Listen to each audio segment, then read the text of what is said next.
All right.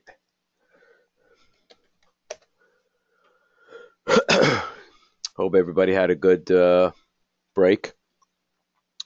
And all right, I'm a little bit. I've got a little bit of a cold, so that's why I sound kind of hoarse and nasal. So just please just bear with me.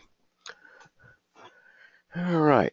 So tonight we'll go through down, check in with everybody. Um, I want to review the non-value added and value added concepts. So I'm going to go through a couple of the slides from lesson one. I think we need to, from what I've seen, I think we may need a little bit of reinforcement there. And I'm also going to show you a little video that I found that comparing tack time versus cycle time. I think it's a short 4 or 5 minute video, but I think it's pretty well done. And then I want to get a little bit into the Kristen's cookie assignment. I've asked Dave's group, Team Variations, just to briefly go over what they did and see if if we get some discussion going on what about his value stream map, whether it was value added, non-value added items, things like that. If if any, I in the past I've had every every team do the Kristen Cookie presentation, but it got pretty boring. So I'm just going to have Dave do it just to stimulate some discussion. However, if any of the other teams want to uh, demonstrate what they did, I'm certainly open to it. Just let me know and I'll pull it up. Okay, so and then we'll get into lesson three, assuming my voice holds up. Alrighty, so I'm going to go down rolls, just checking with everybody like I normally do. And uh, Judith, how are you? Good, sir. How are you? Good, good. Enjoy the break. You want to call it that? Yes, sir. Yes, sir. Not. As my break was a bit different as I had a funeral to attend. Oh, I'm sorry to hear So, that. yes, sir. Sad. Yeah. Okay. But it all went well. Thank you. Good. Good. Uh, Jay. How you doing, sir? Good. How are you? I'm good. Good. Have a good break. It was nice and quiet. That's what Good. I needed. Yeah, so, quiet's a good thing. Sometimes, you work all day and then, sometimes you just need some Yes, sir. Absolutely. self time. I understand perfectly. Okay. Anybody know Matthew's with us tonight? Anybody hear you? Nope. I haven't heard anything from him as far as I was concerned. He was supposed to be here. I'll check Okay. my email. All right. Yeah, let me know. I don't think let me see. Did I get anything from him? Check real quickly here.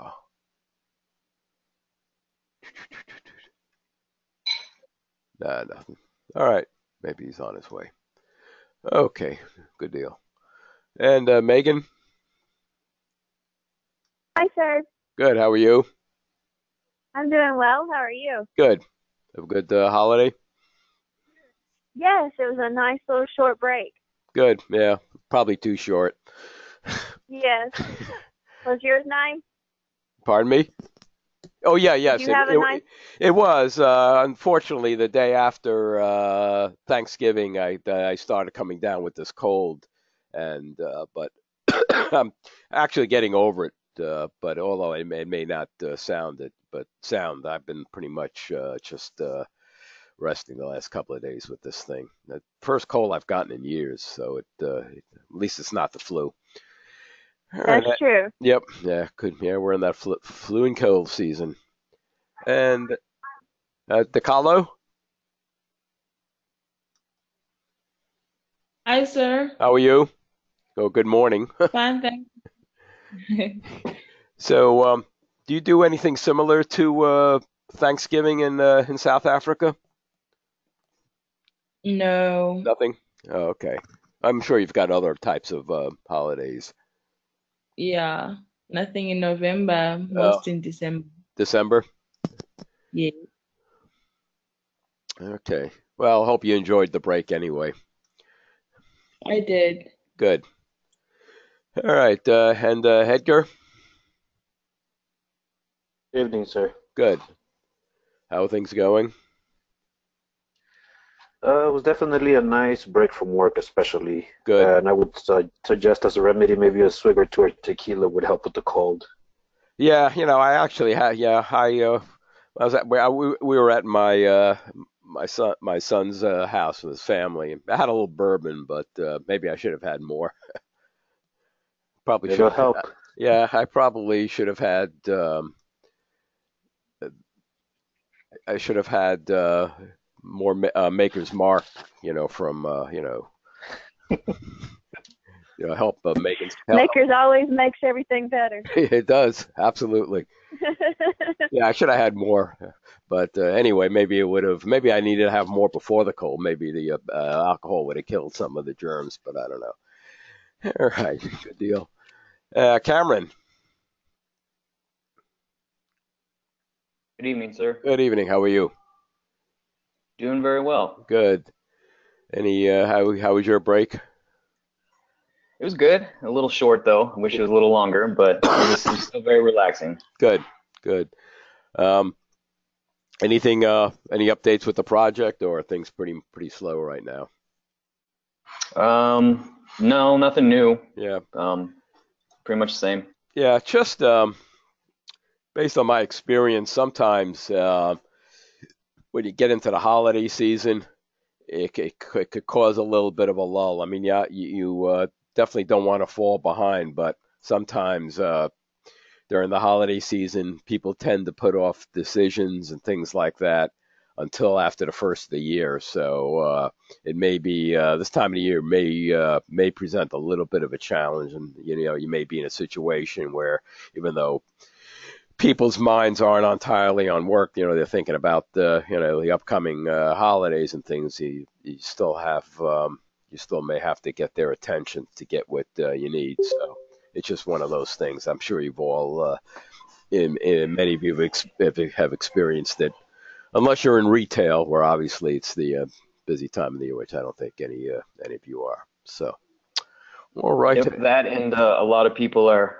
trying to burn vacation here these last couple months, so that Yes. makes it very difficult too. Yeah, absolutely. When I was with the feds, it was almost impossible to get stuff done in December and even the beginning of January, because people, especially people who'd been around for a long time, had use or lose.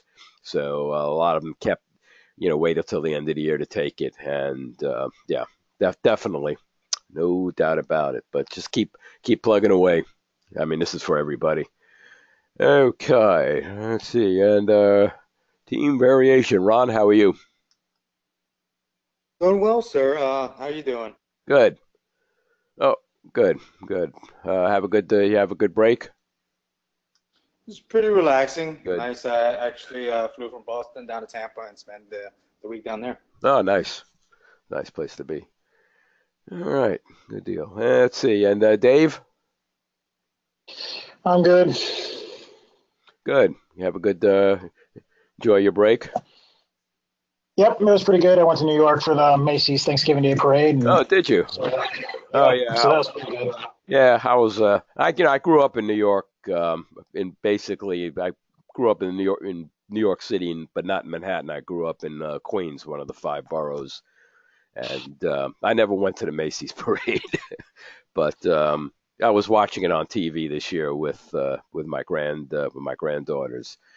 In fact, when I was up in New York during Superstorm Sandy, there were a bunch of people that I was with that got over to Manhattan and saw it. But I just kind of like, was it a good experience being at the parade? Yeah, it was really good. I mean, it's one of those bucket list things you do once, and that's all you need to do. Yeah, yeah. You stay in Manhattan? Yep, yeah, we stayed at a hotel right on the parade route. Oh, okay, good. So, All right, yep. So it was cool. good. And all right, Danielle,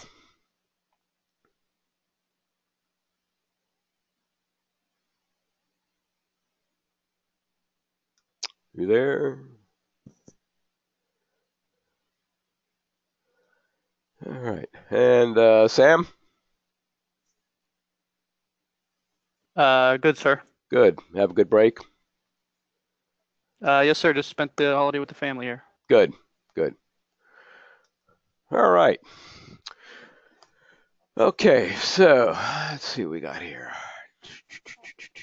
So, anybody have any questions, comments, anything need to ask me or to go over before we get started?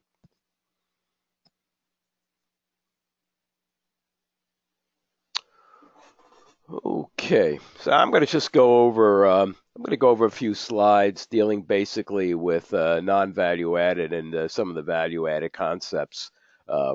They're from the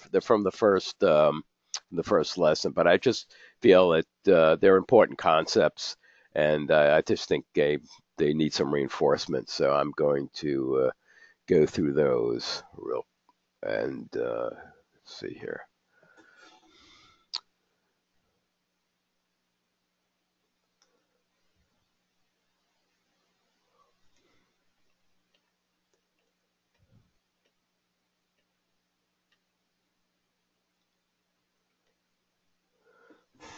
So I just want to, this is kind of a review. Just want to reemphasize this. So every organization has value streams. Okay, we're all in the business of producing or adding value to a service or a product.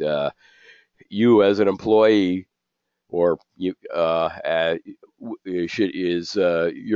basically, as an employee, you should be adding value. I mean, that's what our job is, to add value to our organization, and in turn get compensated for the value that we produce theoretically.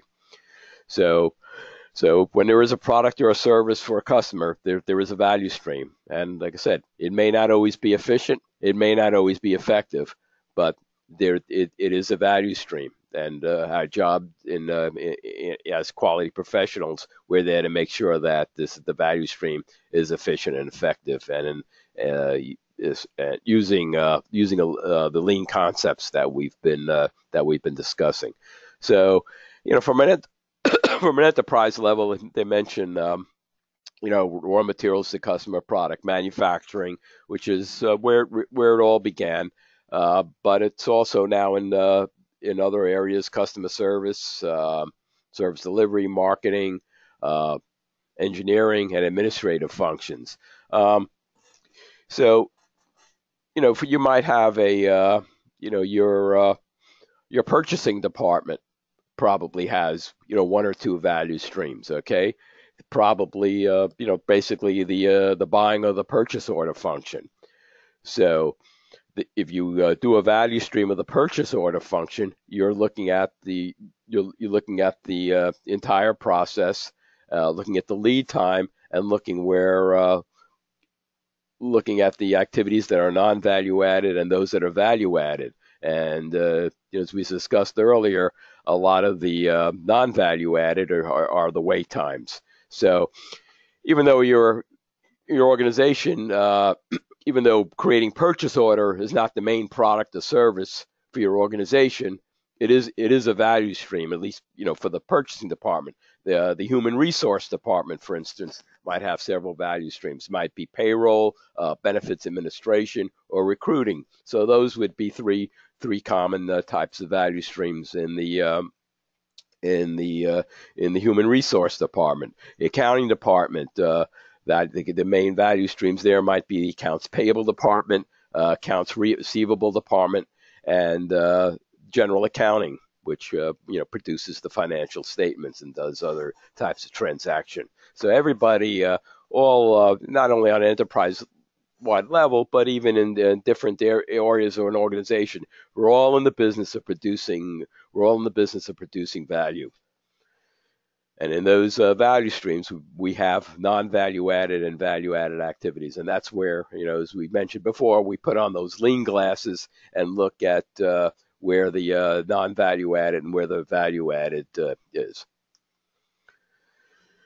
So the key there is identifying the value stream, which is sometimes easier said than done. And it could take a long. It could be a pretty arduous process. Some organizations even bring in consultants to help with it, especially if they're just starting it off. And like I said, and you basically putting on the waist glasses, choosing a product family. It might be the 3 or 4 goods or services that you produce, or once again, if you're looking at the human resources department, maybe the product family there. Once again, payroll, recruiting, benefits administration, and those sorts of things. And then getting the team together, probably the subject matter experts and maybe a couple of folks from the outside, and taking a walk up through the value stream, and then drawing the map. And with a value stream, a picture's worth 1,000 words. So we want to visualize more than the single process level. Look at the material information flows, provides a common language. It gives you that blueprint for implementation because you're getting the current state, so you can see from a high, you can see plainly what their opportunities are for improvement.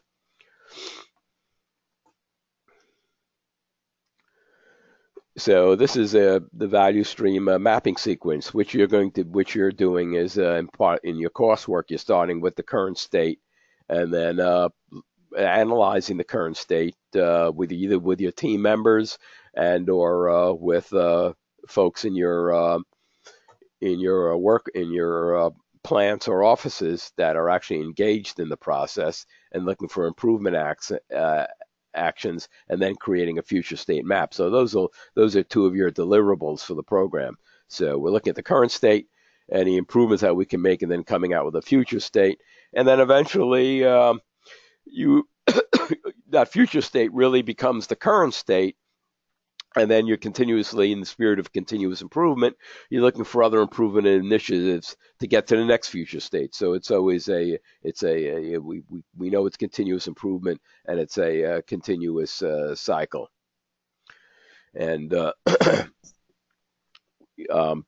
so once they're mapped, there are different tools that you could use to improve to make improvements. Kaizen events are one that could be used, or doing the kind of projects you're doing for your master's degree, another type, basically a Lean Six Sigma project. So there's different methodologies depending on your organization and the type of process that you're working on, and also the needs of your customers. It really does begin with your customers. So basically, it lets you understand the whole picture. It just gives you the whole picture of what's going on.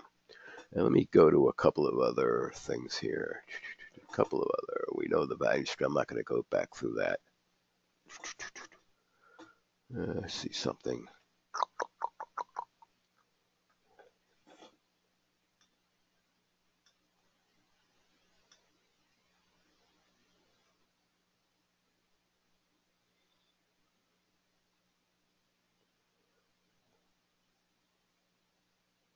Let me go one more thing. Must have been the other one.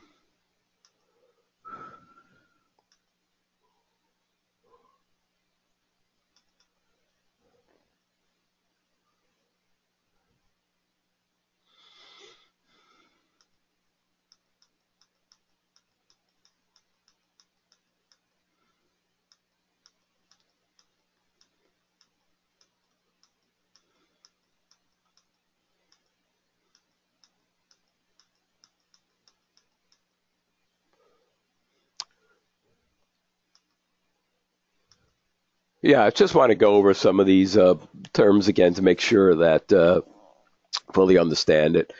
And probably the most cycle time and lead time are probably, and tact time, process time are all important concepts. And once again, very important to understand these concepts. A lot of folks get cycle time and lead time mixed up.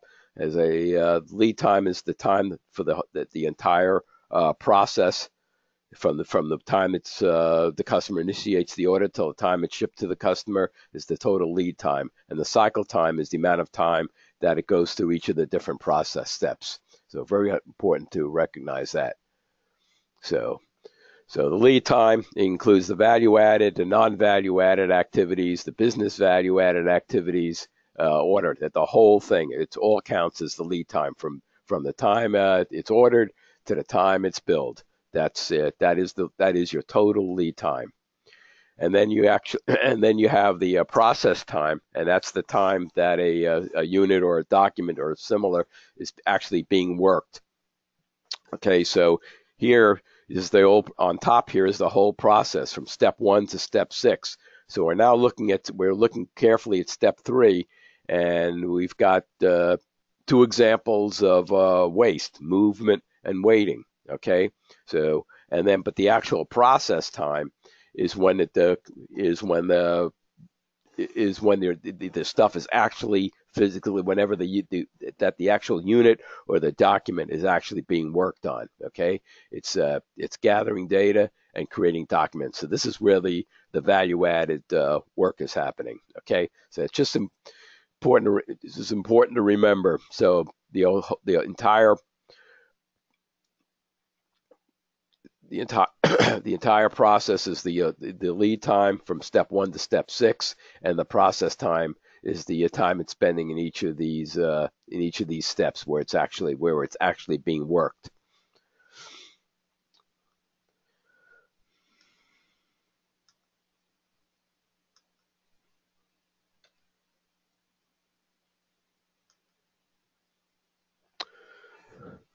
So then, which brings us to the to tact time, and the tact time, simple math formula. It's also known as Little's Law. You may have seen that in some of your reading, but the tact time is the available amount of time, the capacity that you have, time available, excuse me, to be able to do the work divided by the customer demand rate for available time.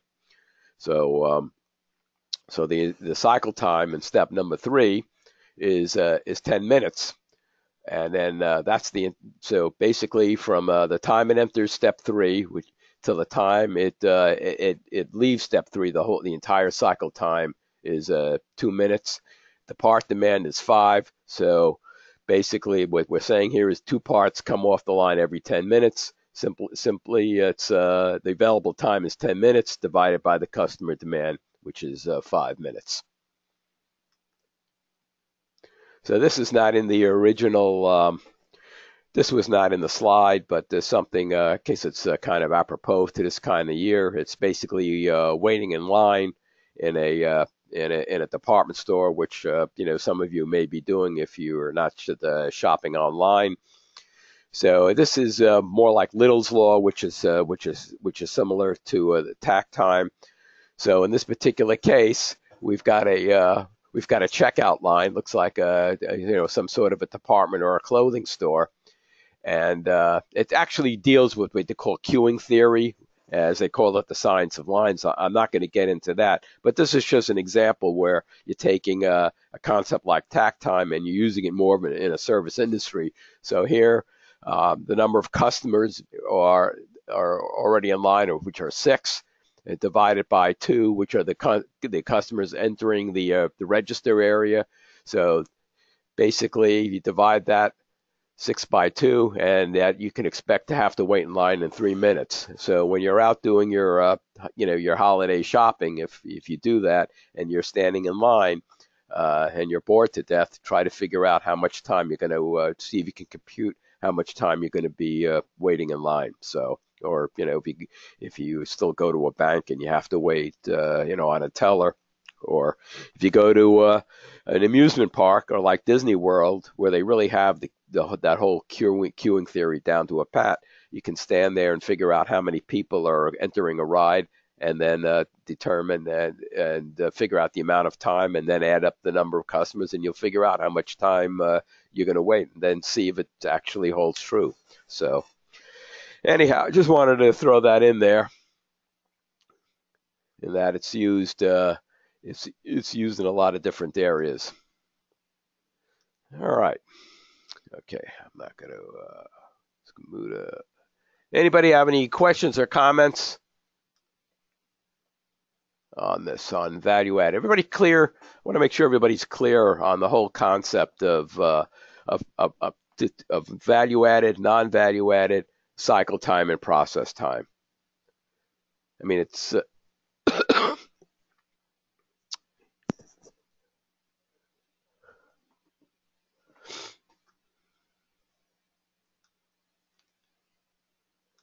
all right, let's see here. Okay, so I'm going to show you, got a little video I want to show you on the takt time versus cycle time. It's about a 4 or 5 minute video.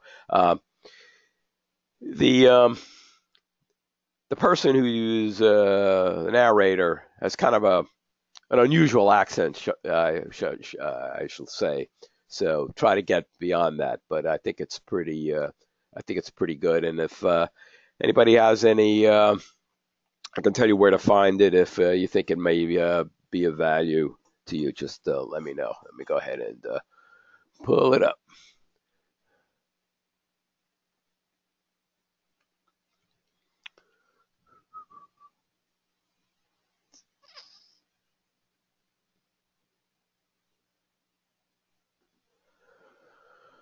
All right.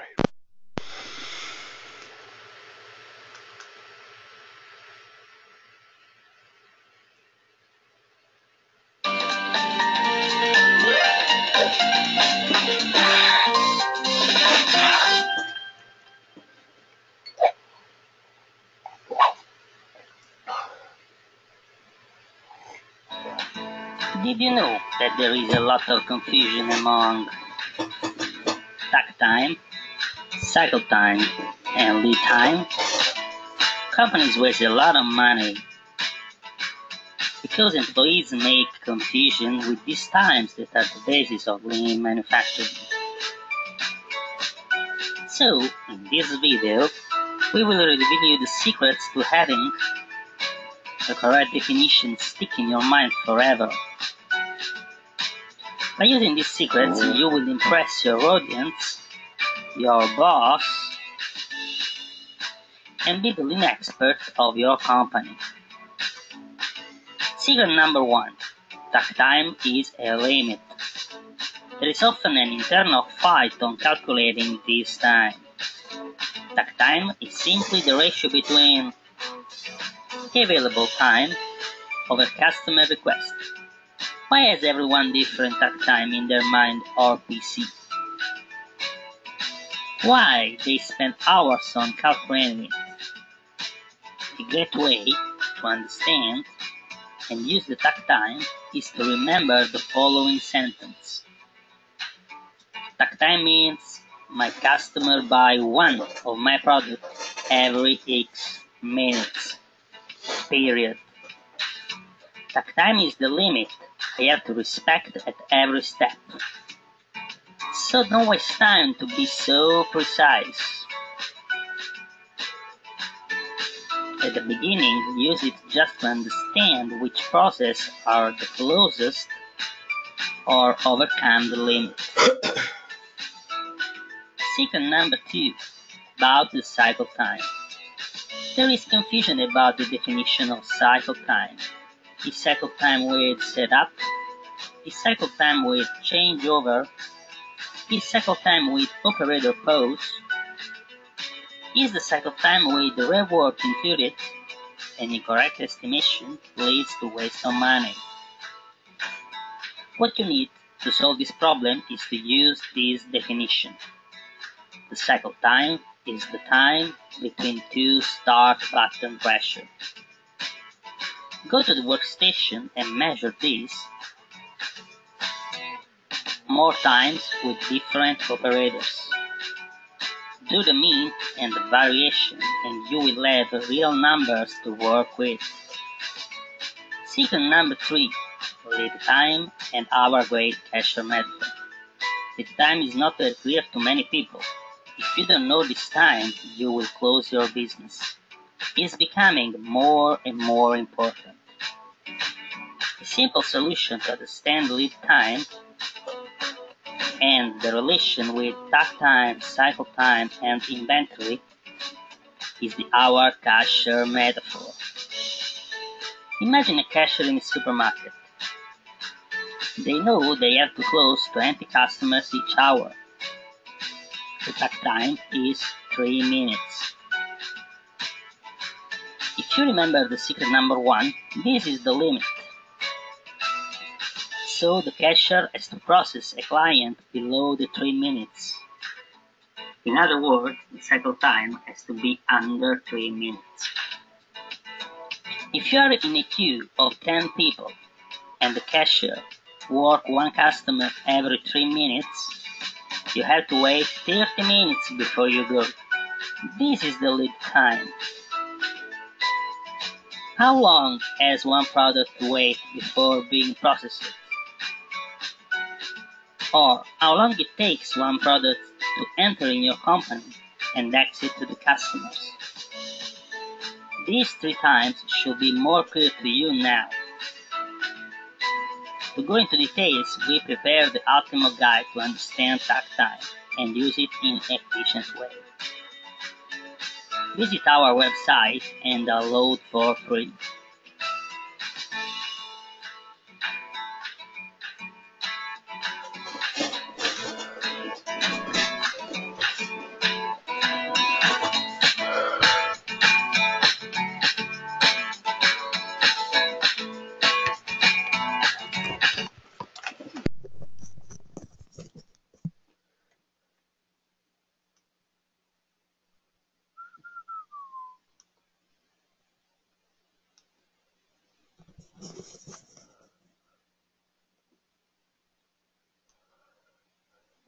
Okay, I hope that it kind of gives you another way of looking at it. Like I said, I know the accent might be a little strange there, but I think there's some, especially with the cashier analogy. I think it brought the point across pretty well. Anybody have questions or comments?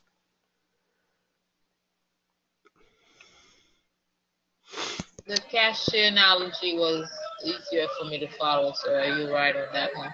Yeah, sometimes I find if you bring it down to, most people, I find with some of these concepts, if you try to bring it down to an everyday type of activity, it's less abstract and people. I mean, that's the way I am, and people absorb it a little better. So that's why I try to find some, common or more real world examples. Obviously not everybody's in manufacturing, and also not everybody's in every service industry, but we all probably, do shopping and things like that. So and these and believe it or not, a lot of these supermarkets and retailers really do spend a lot of time working on these systems, getting people, through the lines as quickly as possible, especially now with online ordering. It's really it's almost necessary for their survival to be able to have speedy customer service at the front end. So these things are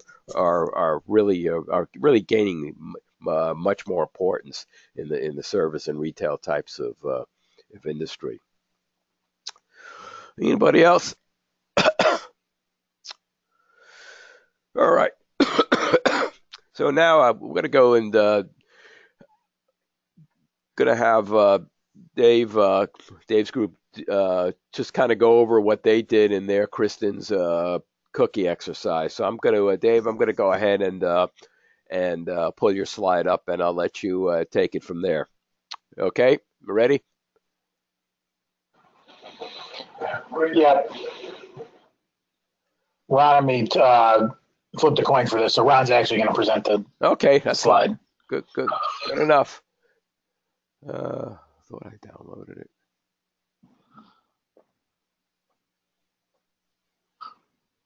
Wait a second. I may have to go back.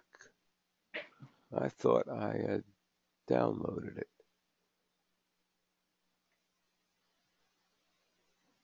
It was in PowerPoint, right?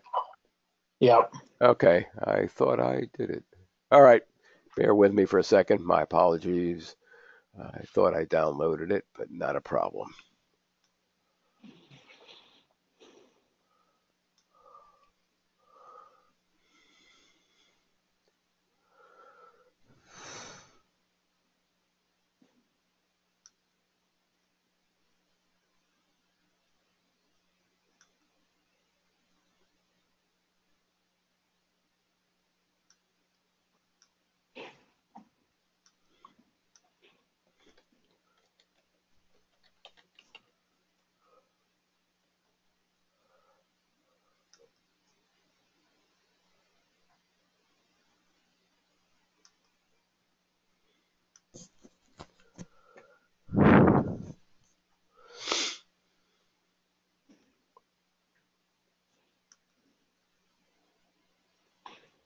I have my copy already, Professor. If you just want to give me presenting rights, I can put it up.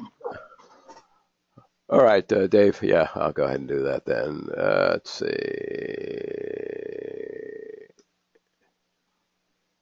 I don't know what happened to it. Let me close this.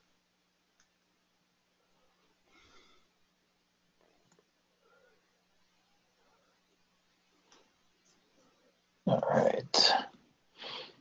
Can you see my whole screen? Yep. Yep. Okay. All right, Ron. All right. I guess we could just start with the past this slide. I think this is the slide that we're talking about. So we took the approach of doing this timeline where the value-added items are in green above the T bar, that middle bar, which is representing time. Green represents value-added. Red indicates the non-value-added items. If you see in the notes, we elected to define the value time as the time that a customer is essentially willing to pay for. So when we had this cookie example, as you can see, we kind of felt that the customer would be willing to pay for combining the ingredients or whatever ingredients that they ordered. We threw in spooning the tray, and that could be negotiable. And then ultimately the packaging, they would appreciate us packaging whatever they ordered. So everything in green is value added from the point of view of what the customer willing to pay for. Items that they probably won't be willing to pay for is, the time that it takes us to receive all the orders, to basically bake the cookies, cool down the cookies, even heat up the oven, and things of that ilk. Then we just kind of split all these different times into kind of like a pie chart on the bottom, and on the left bottom side is kind of the individual step numbers with their respective minutes in time. I think that's it, unless anybody had any questions, comments. Yeah. So, did anybody do it differently? Did anybody disagree? I want to hear a little. Did you agree with team variation about the value? What was value added? What was non-value added? Let's.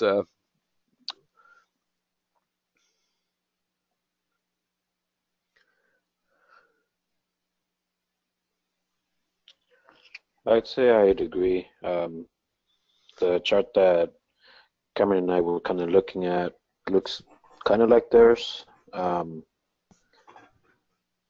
we were adding, I added the times pretty much how Team Variation did as well. It's just interesting because I kept having a hard time trying to figure out that, I thought it'd be value added if they removed the cookies from the oven unless you just let them burn, but that was just a mishap of mine. But yeah, we pretty much had an identical thing, or at least the top graph that they have. Anybody else? Agree, disagree?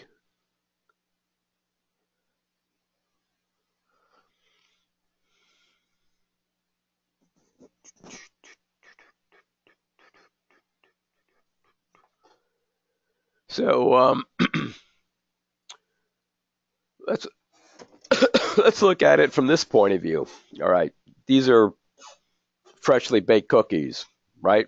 People can order. Everybody likes, or not everybody, but people kind of like just out of the oven, freshly baked cookies that are delivered to the customer. Okay, so let's look at. I mean, what other types of cookies that are out there? Okay, you could go to the grocery store and buy cookies that may have been sitting on the shelf for a couple of weeks, not the freshest things in the world. And you could also bake your own cookies, and it would probably be and I would suggest that baking your own cookies is probably cheaper than ordering them from a cookie company, or and also probably buying store-bought cookies are probably cheaper than typically buying them from a company that fresh bakes them. So if you're looking for fresh baked cookies, what are you paying for? Okay, let me put it out that way. I mean, because like I said, you could bake the cookies yourself. You could go down to the grocery store and just take a package off the shelf, or you could order from Kristen's Co. So what are you paying for when you're ordering freshly baked cookies? I'd say convenience. Okay. Just quality time of the cookie. comparing going to.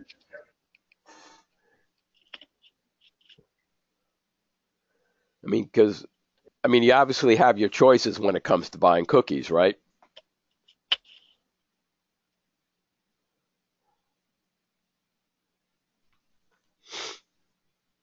Yes, sir. So that's why you would go to that specific cookie company because you know the quality of the item. Right.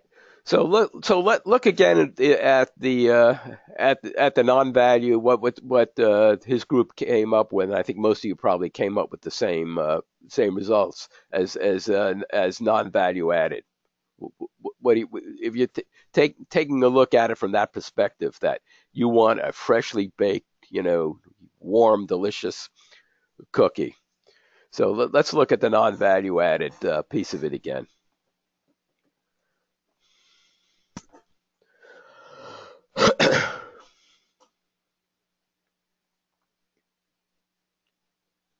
And by the way, I'm not saying that Dave's timeline there was incorrect. Not at all.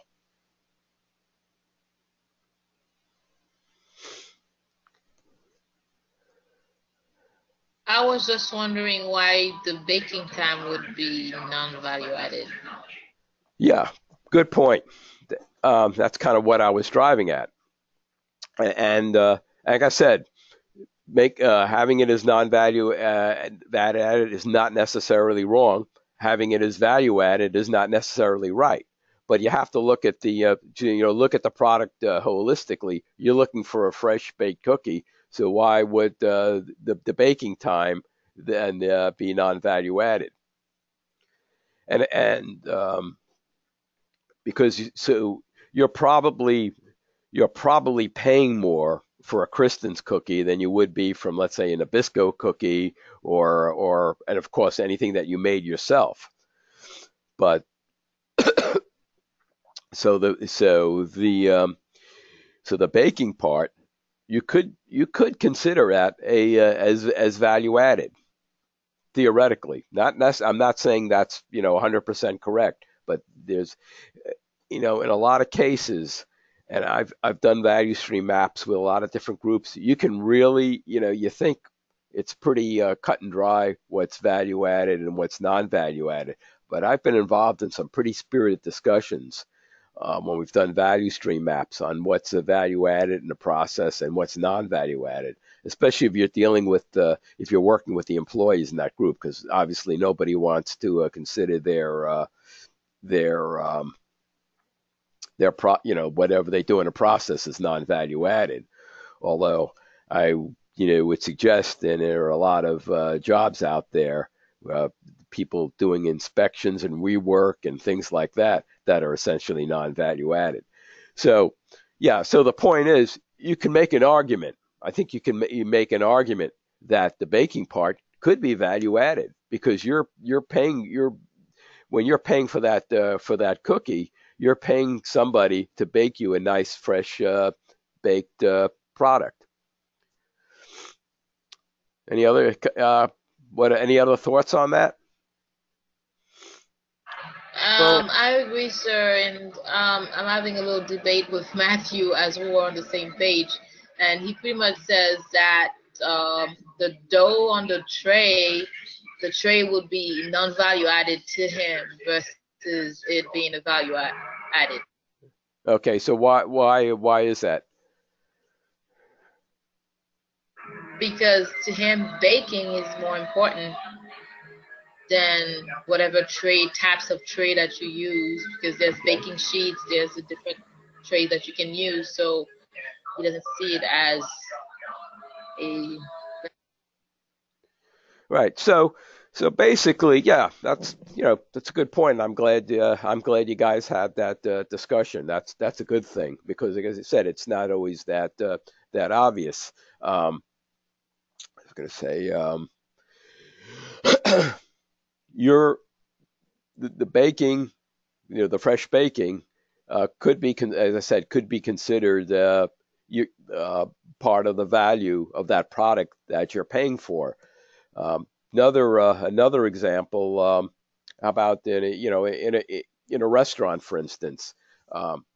Generally speaking, you could when you go out to eat, sure, there's wait time and things like that, but you can essentially buy the same ingredients, cook them at home at probably a third of the price. But the value that's being added, in a restaurant, for instance, is you've got there's convenience, definitely. There's you've got somebody hopefully with a certain amount of expertise that's preparing the meal. You've got somebody coming out and serving you, so this is when I talk about when we talk about value added.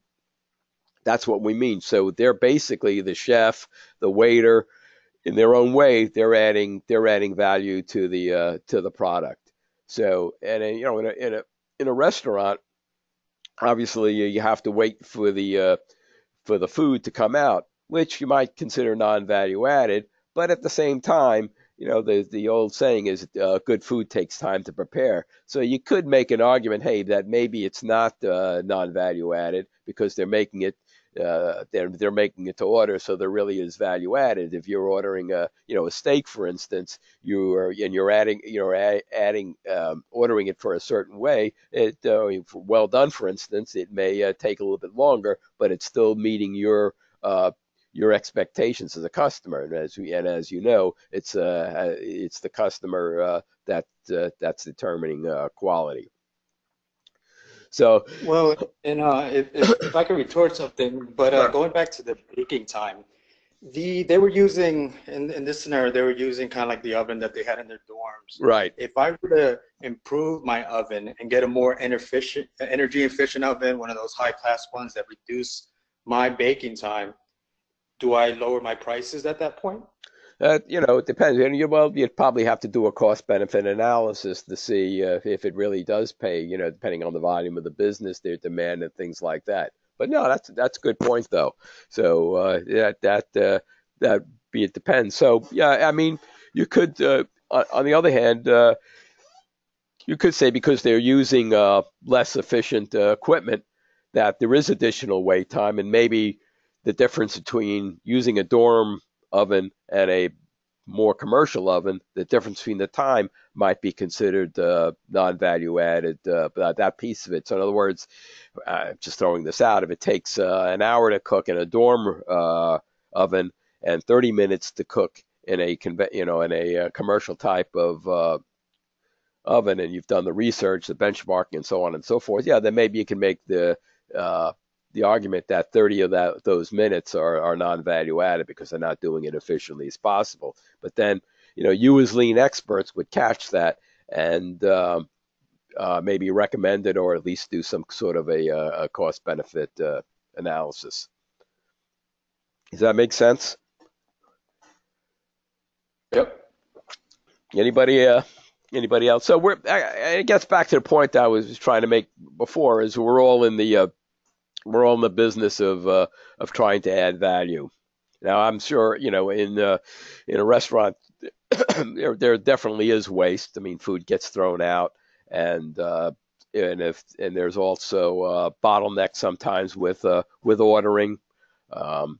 So yeah, there certainly is wait time in a restaurant, and some of that could be non-value added, especially if they're not running the back of the house, the kitchen area, real efficiently as far as taking orders, preparing the food, and then putting out. In fact, in a lot of restaurants, that's really where the bottleneck is all the orders coming in. I don't know. There's a good show. I like to watch it every once in a while on TV called Kitchen Nightmares. Kitchen Nightmares with Gordon Ramsay. He goes into these restaurants that are basically failing, and he's basically a consultant. I mean, he's pretty rough with the people, but if you ever have a chance, watch it. It's very interesting, and you can see where some of the problems are in a restaurant, and some of the issues that he tries to tackle. Any other comments on this? Thoughts? Would you say selling the experience itself is a value added in terms of so let's say Christie's Cookie Company is selling fresh made cookies, and so the value added for a potential customer would be, it's kind of like if you made them at home, whereas if you go to the store and you buy them, they've already been sitting on their shelf for God knows how long. Right. And so the experience is different. Yeah, I mean, that could be. I mean, that might that the value added, the reputation of the company could be in a way be value added, because there's certain products that you buy, and you might buy the name brand because it's something you've trusted, for a long time, and you might be paying a premium for that particular item. So in that way, having a business with a name that's well respected, and you're able to charge a premium for it, yeah, that could certainly be value added, because maybe people are gonna pay for the name, as opposed to buying the generic version, which may be considerably cheaper. I mean, I don't know, something like ketchup, for instance. I mean, you can go into a grocery store and buy the store brand ketchup for a lot less than Heinz ketchup, but Heinz has that name, so there's certainly value in a well-known name or product. In fact, yeah, I'm not going to get into the accounting piece of it, but yeah, sure, it's a good way of looking at it. Excuse me. Anybody else?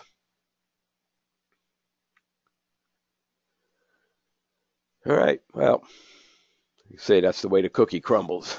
Thanks. By the way, thank you, Team Variation, for doing the demo there. I'm going to go ahead and.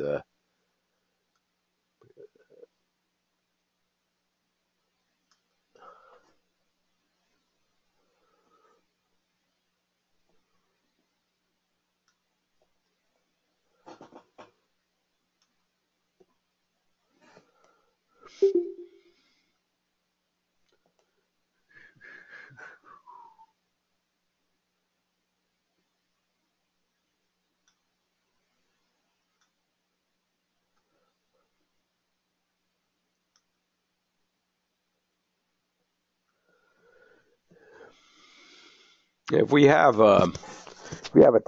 time at the end, there's another video that I might that I might show you also, which also goes into value stream. It's did I question?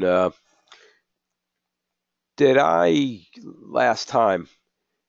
Did I show a video from the Gemba Academy?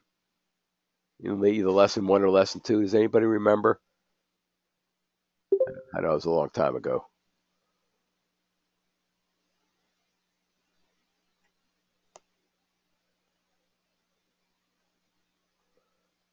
Okay, no worries. Okay, so we're gonna go ahead and hang on a second.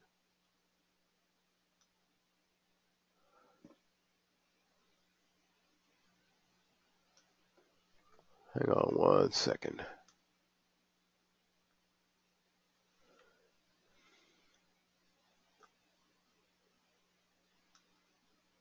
Can you see? Okay. All right. So we're moving on to lesson 3. Once again, please jump in there if you have any comments, questions, anything you would like to share with us.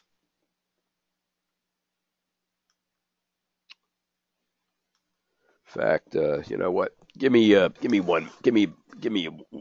minutes. I'll be right back. Thanks.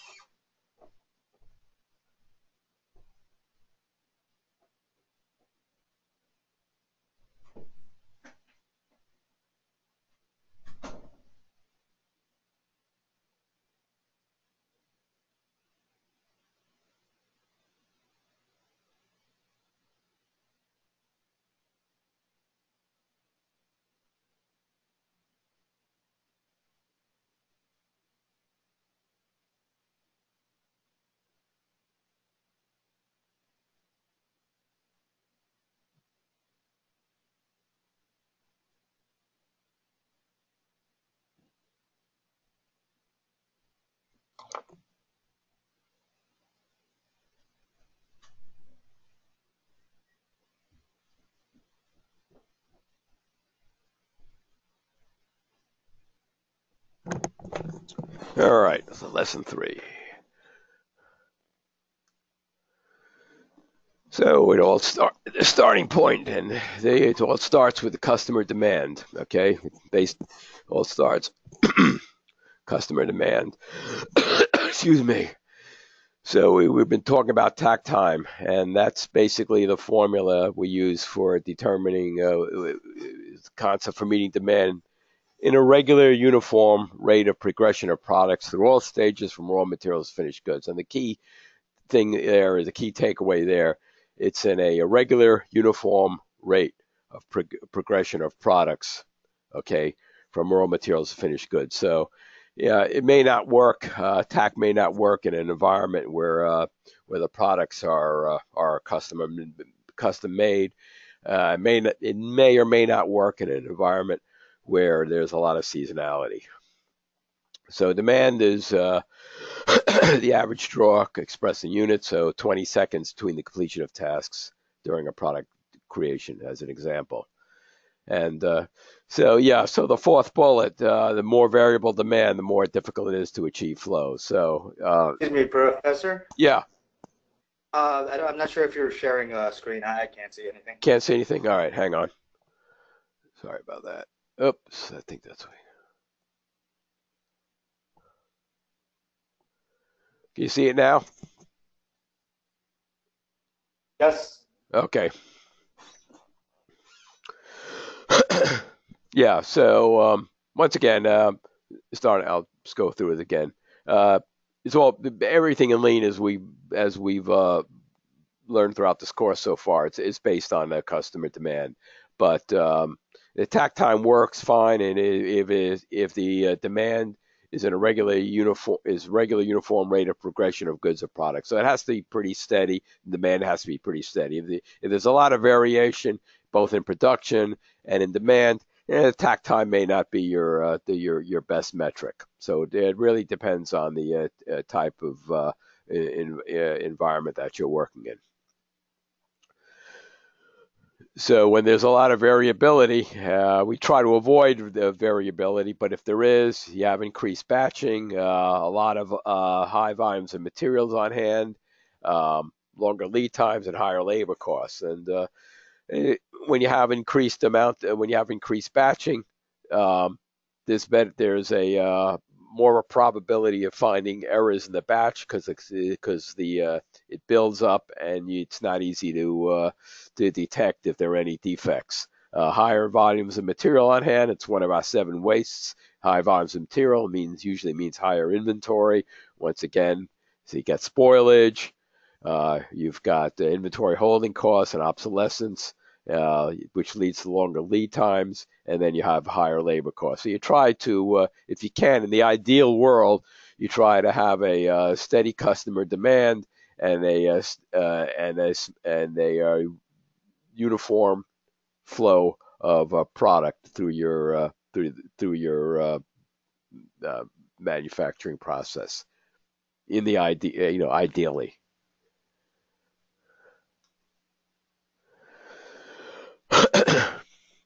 So then we could come with the concept of pitch time, and it just takes takt time one step further, where it takes where the pitch is the hang on one second here, where pitch is the takt time multiplied by the quantity or some kind of multiple of the parts created, and this is also driven by customer packaging requirements or a pack quantity.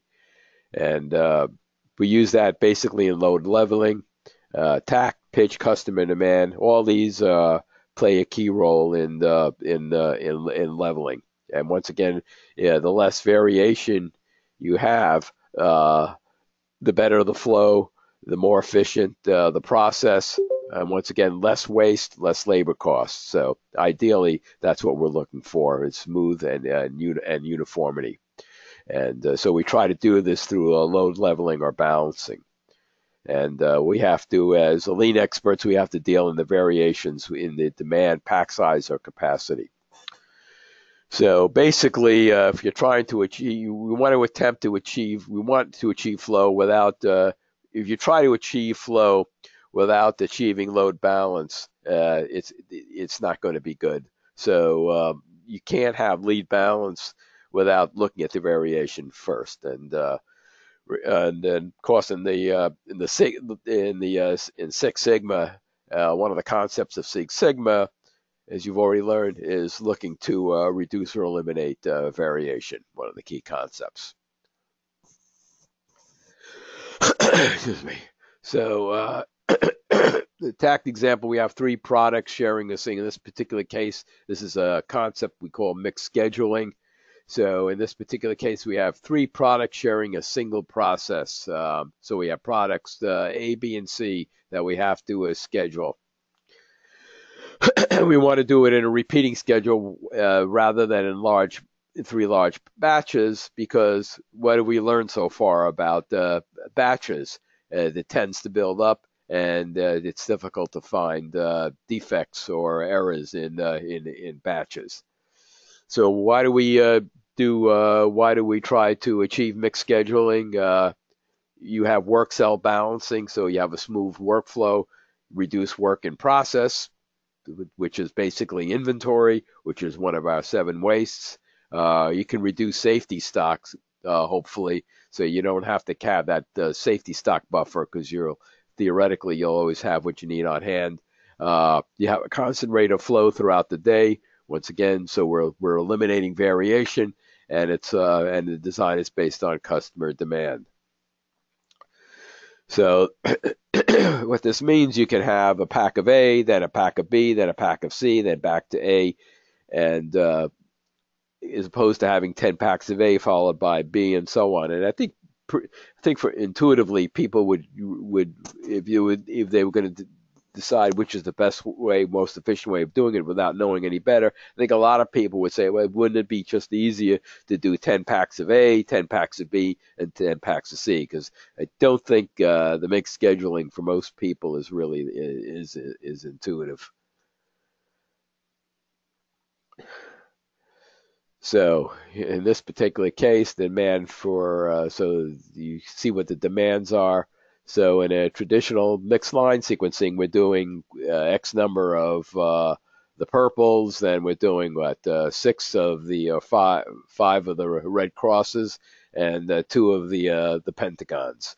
But in a mixed line production sequence, which is based on customer demand, we're doing a mixed line production sequencing that's based on customer demand instead of trying to do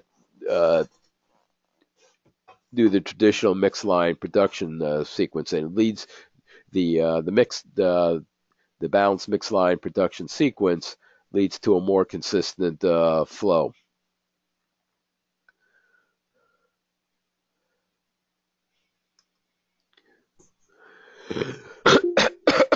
Excuse me. So basically, if you have no changeover, it works really well. But if there is it gets a little more complicated if there is changeover. And your demand, the takt time, changeover time, pack size are all important variables in the process. So you want to get a situation where you have a desirable minimum number of a product that has to be kept together in a mixed schedule, and you run the sequence like they show here. So you run 4 packs, the changeover, and hopefully you minimize the amount of changeover time, because generally speaking, changeover time is a non-value added activity. So that as lean experts, you'd want to carefully look at the changeover time and see if there's any way to reduce that. And anyway, you go to run 2, run 3, and then repeat the process.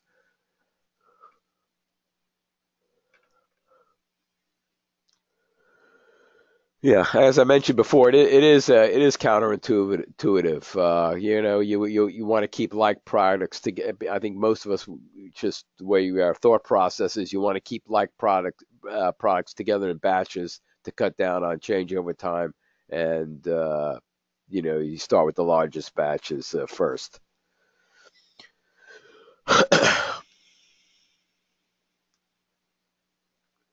And this is where you want to minimize the amount of demand variation. So under production of a product, you can't meet a high count order, which can hurt sales and profits. You have overproduction, one of our 7 wastes that results in a swelling inventory, also very wasteful. So what you want to achieve ideally is being able to smooth the demand. And really, for this type of for mixed scheduling the work, it really needs you really need to smooth out the demand. So one of the tools developed by the Japanese, the Heiyunga box, is used to level the mix and volume of production. They use a Kanban. So one use of the Kanban is using the Heijinga or the leveling box. As you can see, load leveling box has a column of slots for each pitch interval demand and for each row of Kanban slots for each product type. And nowadays they're using more of using it electronically, but in some cases they're still using the manual method. So, and it's important to note that we don't want to. Not only do we not want to batch materials, but the other thing is we also don't want to batch information, because when you batch information, it gets lost. So this load, the Heiyunga box or the leveling box, it can be used to intercept the batches of information and be able to organize it in a logical format.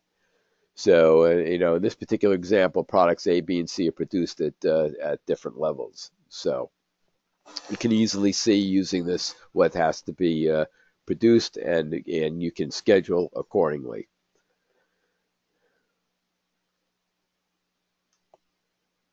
So in a lean environment, our goal is to try to go into a workflow, to have an as efficient workflow as possible, and you use a work cell design. So in this particular case, you've got each cart there is 1 hour's worth of production, and then the cart in the cell has the current hour's production, where the cart waiting is the next hour's production. And in every hour, the replenisher delivers it to the next hour production, and then removes the previous hour. So it's constantly flowing through the system, and you have there's very little wait time. There's very little work in process inventory, and things move a lot slower. And there's also better communication between the workers in a work cell design, whereas in a more traditional design, where people are broken down more by departments, the communication is not always there.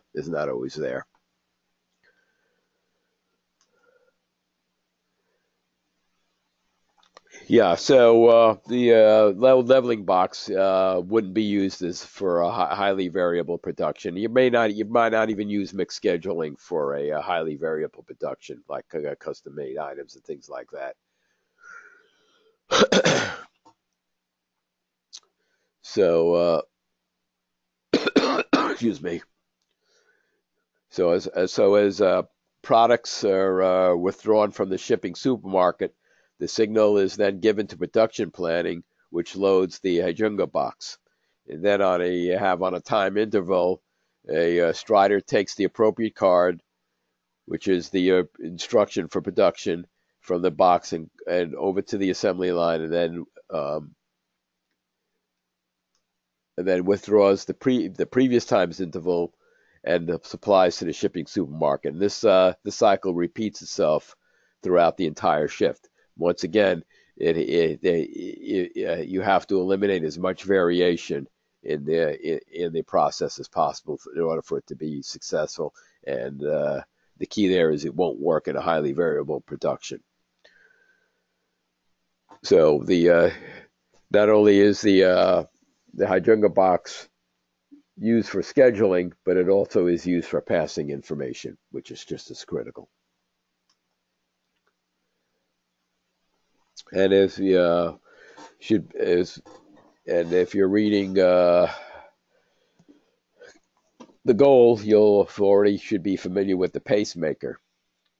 And what is the pacemaker? Is a restraint or a bottleneck in the flow. You want to place it as far downstream as possible, so the upstream functions are pulled by its pace. So it should be way down downstream. After the pacemaker, ideally you would be using a FIFO, first in, first out, or go into a finished goods supermarket. So once again, you want to try to level the customer demand. You want to make it as smooth as possible, and it should operate near the pitch, typically between 90 to 95% to allow for some variation. Because generally speaking, you're not going to eliminate variation, and the Hyjunga box is usually used at the pacemaker for the actual scheduling, since it would be downstream with the be placed downstream as possible.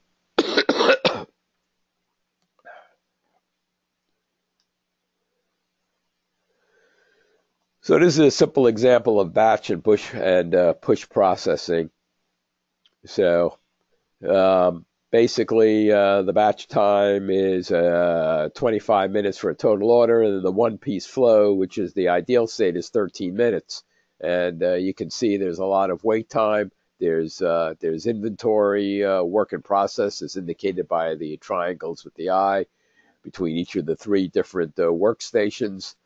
So and the other issue there is sometimes there's not very little communication between the three workstations. They're kind of working independently of each other. So once it goes through Operation A, he's finished with it, and who knows how long it sits there, because as far as Operator A is concerned, hey, he did his part. It's done. Now he can just sit and wait for more pieces to come in. And then eventually operator P gets it. He works on it. Same thing. I'm done with it. I'll just put it in the finish pile, and whatever happens to it happens to it. So and once again, you've got wait excessive amount of wait time, and you've got an excessive amount of inventory. Whereas in a one-piece flow, first of all you have a work cell that is set up. There's better communication between the three operators, and there's virtually no wait time between the operation. So those of you who are in the manufacturing sector, you guys do batch processing or flow processing or a combination of the two? Give us any insight.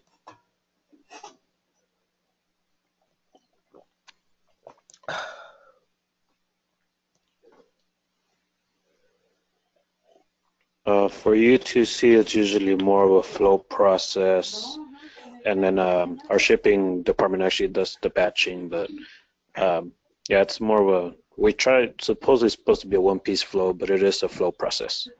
Okay. So it's probably kind of a hybrid between flow and batch. More leaning towards the flow aspect. Okay. How about Megan? How about in the bourbon business?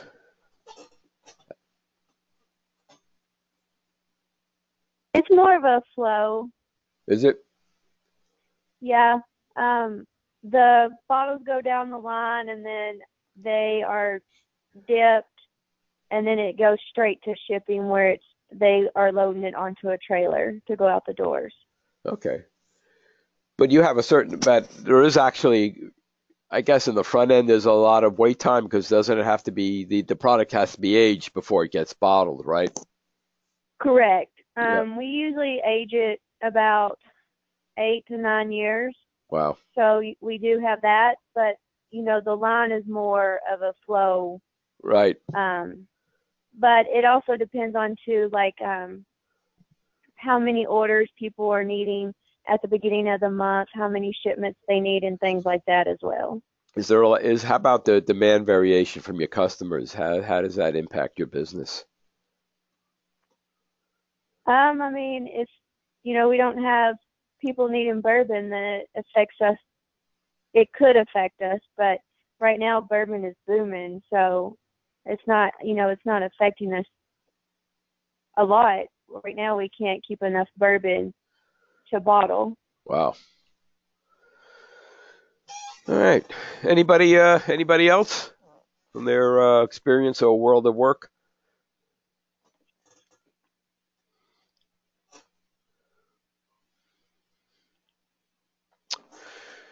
Okay. Like I said, very few of us work in the ideal state, but the ideal state is to have a one-piece flow, and to try to eliminate any variation in customer demand, which, like I said, more the ideal state. And the one thing about, just to backtrack for a second, and I may have mentioned this at the beginning, this particular course, the school's coat of arm, or whatever, the crest that says theory and practice. This is probably one course which probably leans a little bit more towards the theory side. So, I mean, it's practical, believe me, but probably a little bit more theory than maybe you've got in some of the other courses. So basically, summarize, you try to remove variation from the system with customer demand, try to eliminate variation in customer demand, pack size, and production capacity. You want to level the load and produce as close to the tact and pitch as possible. So that's your goal. And plan mixed production against customer demand. We actually, in our office we worked in, our major production area was our accounts payable department, and we actually had tack times and tack rates set up on those, and they were tracked pretty closely. Each each supervisor would look at the TAC rates, come up with an average, and see how their employees were doing. So it's also it's also used in a non-manufacturing environment. Although I'm not so sure. There was probably in the accounts payable area, it was probably more variation in a. It probably didn't work completely the way it should have because we didn't always have a level. We didn't always level the load, and there was a lot of in certain areas there was a lot of variability in customer demand, which we really couldn't control. And I'm not so sure that was the right tool to use. But sometimes people, go through these training courses, and sometimes sometimes training for some people can turn out to be dangerous. But somebody really liked the idea of doing TAC time and TAC rate for our accounts payable department, and I said I wasn't 100% sure it was really the right tool to use. But anyway, so you got to be careful. You got to really make sure the tool applies to your situation. So yeah, changeover. Yeah, that's one of the areas you want. That's an area with potentially a lot of wait time, a lot of waste. So you want to try to lean that out as much as possible.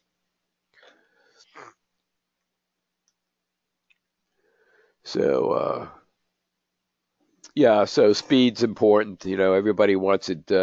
Everybody wants it good, fast, and cheap.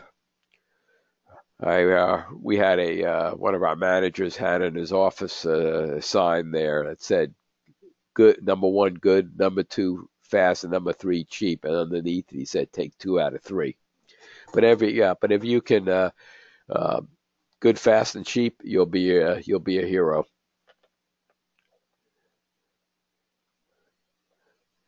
And in the case of Henry Ford, highly successful.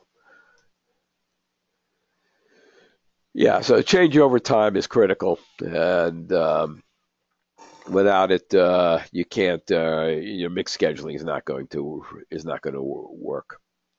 And Shingo was the one that talked about one-step setup, and it's certainly a critical factor for organizational growth and stability. So. With an effective SMED program in place, you can reduce waste that's associated with excess motion, reduce excess inventories. That's just all the different wastes can be greatly minimized.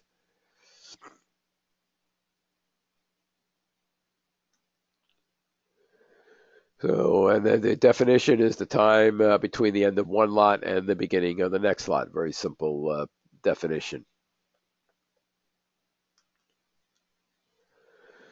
So, the effort required to change over a machine to produce a different part is called a setup, and it's measured by the elapsed time between the end of one batch and the beginning of the next batch. So, during setup, the work center is idle. That's wasted time. So that's why it's very critical to minimize it as much as possible. And traditionally, organizations try to keep the number of setups to a minimum by keeping lot size as large as possible.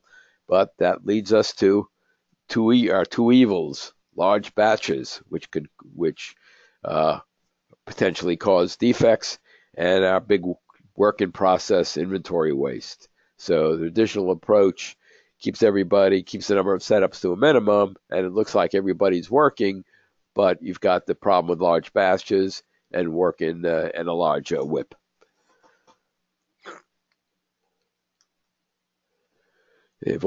Companies also in the past dealt with it by increasing the skills of the setup personnel, minimize product variety so they can minimize the amount of setup involved, combining different jobs with similar job requirements, and using large lots, which we know presents problems of their own. So in simplified setups, because simple is usually good, people make fewer mistakes, and you can't hide quality problems or defects in the large amounts of in WIP. You reduce as far as costs go, when the changeovers of small batches can be reduced more frequently. You reduce WIP and inventory, which eventually will reduce cost. There's more flexibility with shorter setup times, and you can respond quicker to customer demand. Very important. More effective utilization of workers. You're reducing the amount of idle time, so you're getting more productivity out of your workforce, and reduces process variability, which is one of the key tenets of Six Sigma, variability. So why has it been neglected? It's probably not one of these things that gets a lot of notice, and people want to buy the latest and greatest than trying to spend time improving existing process. So really what's happening here is they buy the new equipment, and maybe instead of taking the time to look for root causes, so they're probably costing their company money, but at least by not doing due diligence and looking at their looking to improve their existing process. But you guys won't let that happen because you're all quality professionals, and once you've got your master's degree from NGS, you will go forth, and this won't happen. Right. Okay. Yeah, sometimes the engineers do things pretty, complex to reduce setup, and sometimes you create other problems by making things more complex. And then they may require special skills of machinists who have been tied up repairing other machines, repairing new equipment, and of course, maybe nobody really asks why the setup takes as long as it does. Nobody asks the question. Sometimes you just need another pair of eyes to look at it. So before these meant implementation improvements, basic setup tasks and related times. So the 50% is producing a test piece and adjusting the setup. You can see from the pie chart.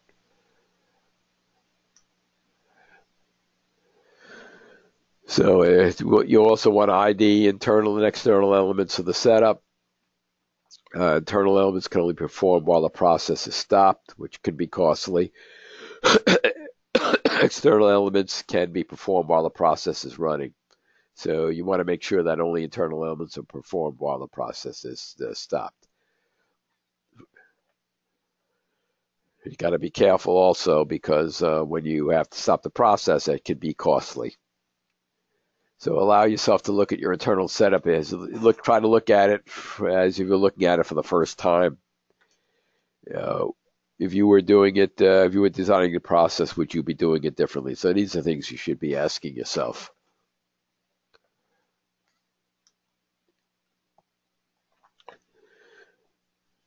So basically, so 3 techniques are preparing operation condition in advance, using intermediary jigs, and standardizing essential functions. And the standardization is very important.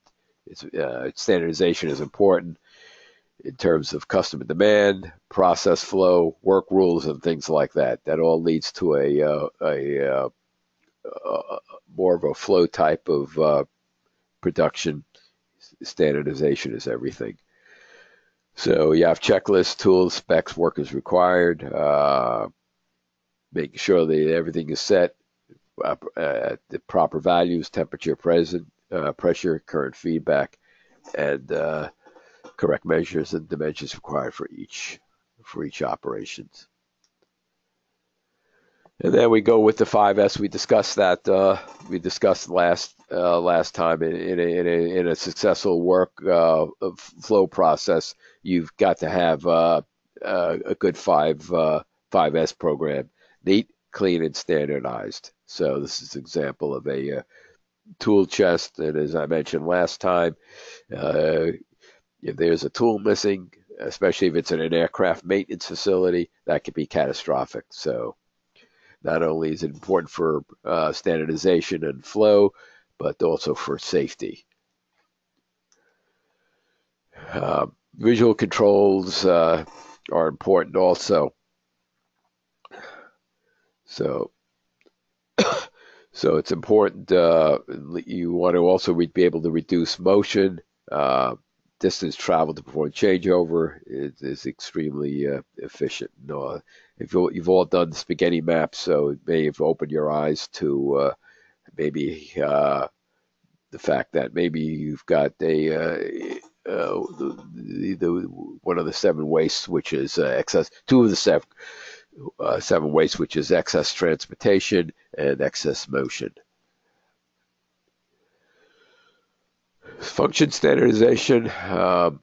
Quick changeover uses a targeted approach called function standardization. So look carefully at each individual function you process and decide which ones can be standardized. And that can take a while, and it may also require input from other people that work in the area or people from the outside.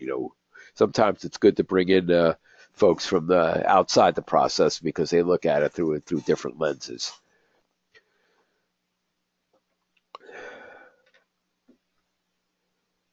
Yeah, it's a good quote there. Quickest way to replace something is to replace it with nothing or as little as possible. So streamlining internal operations, implement parallel operations, divide changeover tasks between people, who's doing what, sequence of tasks, and required time for each task. So you reduce wasted motion, you avoid confusion, and mostly and importantly, ensure worker safety. So just an example.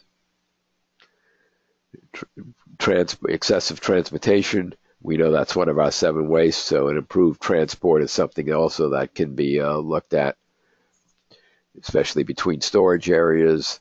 So in this particular case, to shorten the time the machine is shut down, they transport certain tools such as dies, tools, and other parts need to perform. The checkup should be done between external setups, so it can be rolled over from one station to another.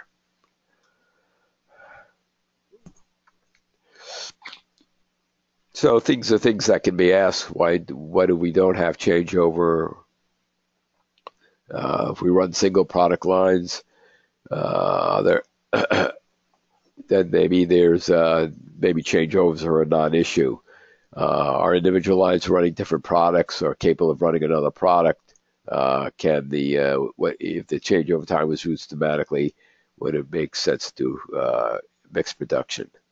So questions that can be asked when looking at this.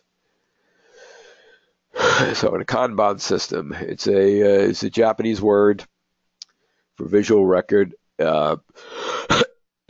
It's used in conjunction with a just-in-time system. It is a pull system. It tells you what is needed, when it's needed, and the amount needed, which is just in time. So the key there is to deliver just in time to the manufacturing workstations and the Toyota plants.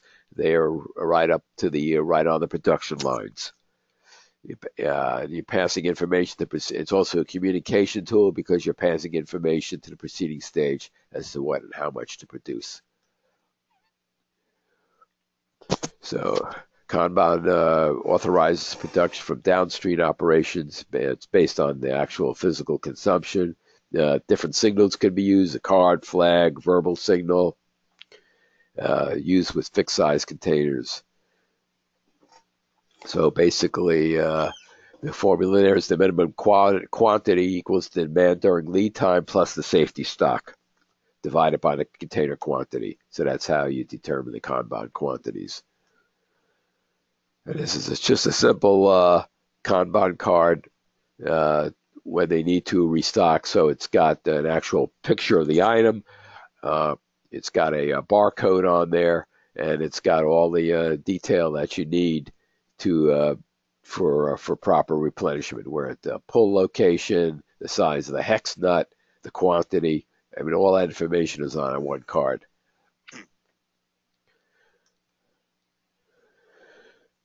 So this is a supermarket pull system, and Toyota implemented it because their chief engineer actually took a trip. I think it was probably back in the 50s or early 60s.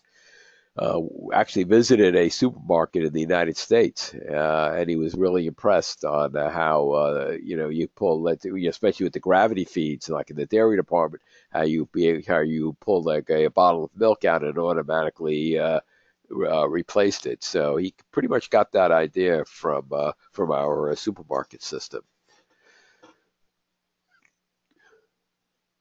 So and this is it's an example. This is what you see here is an example of a pull system. Each card on the board represents a position behind the board. When the card is freed up, it is sent to the upstream process, signaling that some quantity has been consumed and it must be replaced just in time. These are a couple of examples that I included, and here they have a Kanban system in a pharmacy, especially in a hospital pharmacy. It's very important, so they know when to restock certain drugs. And of course, the Kanban in a supermarket would probably where it all began. So you can see somebody pulling a item out of it looks like the dairy case, and it'll automatically be replenished. Plus, there are folks that can go in the back and also check on quantities. So it's just other examples that kind of outside the area of manufacturing.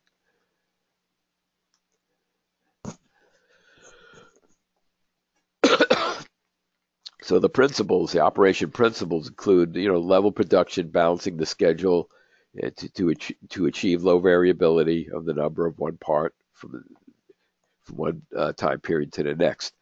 Avoid complex information and hierarchical control. Do not withdraw parts without a Kanban. Withdraw only the parts needed at each stage. Okay, no more, no less. Do not send defective parts to the succeeding stage and produce the exact quantity of parts withdrawn. This is just an example of a constant work in process model.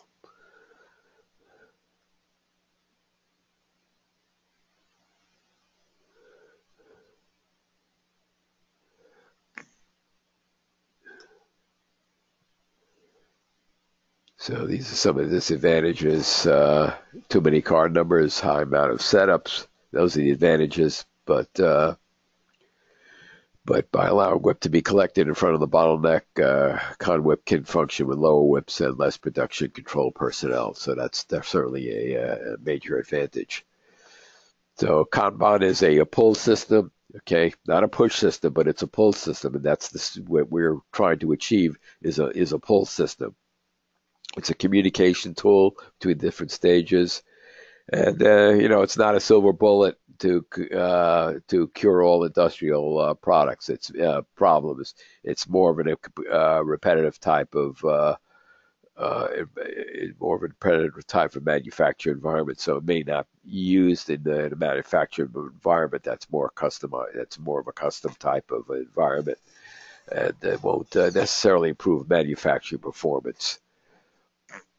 You're going to improve manufacturing performance, look at lot sizes, setup times, and once again, and have more uniform workflow, flexibility, and standardization.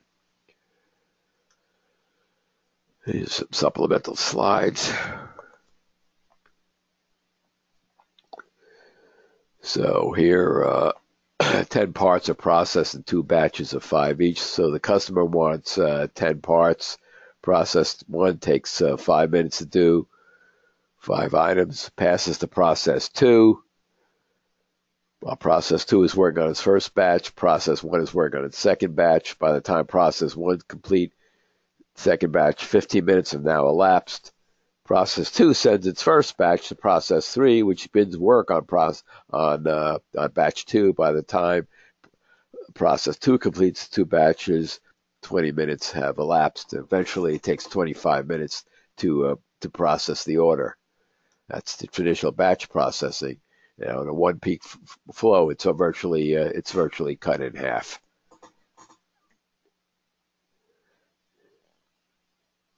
And there's no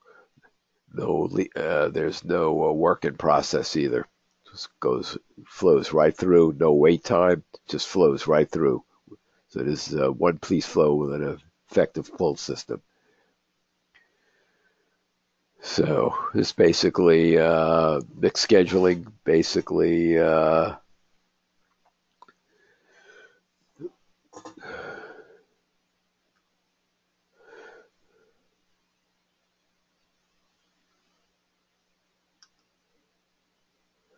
so this is a case where the demand is weekly. You use the lowest common denominator and adjust the demand requirement. In this case, it's 140, which is your monthly requirement. You can then lay out your pattern, or use Excel or do it graphically.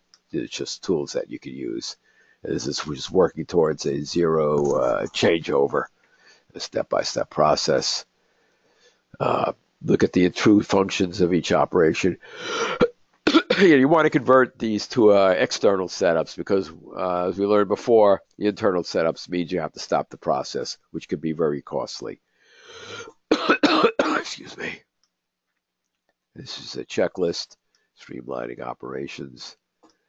These are just examples that I'm not going to go through. Okay. Nothing much here.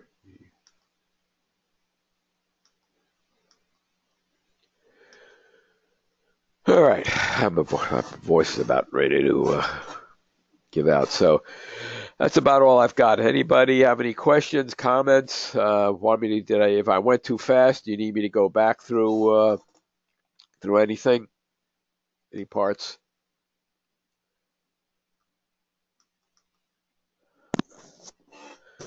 All right. If not, we'll go ahead and we'll call it a day, and I'll let you go. Let you guys go a few minutes early, and we'll meet again next week. So once again, I'll hang around till everybody signs off in case you need to talk to me. I'll have a good rest of the week. The code is 994. That's 994.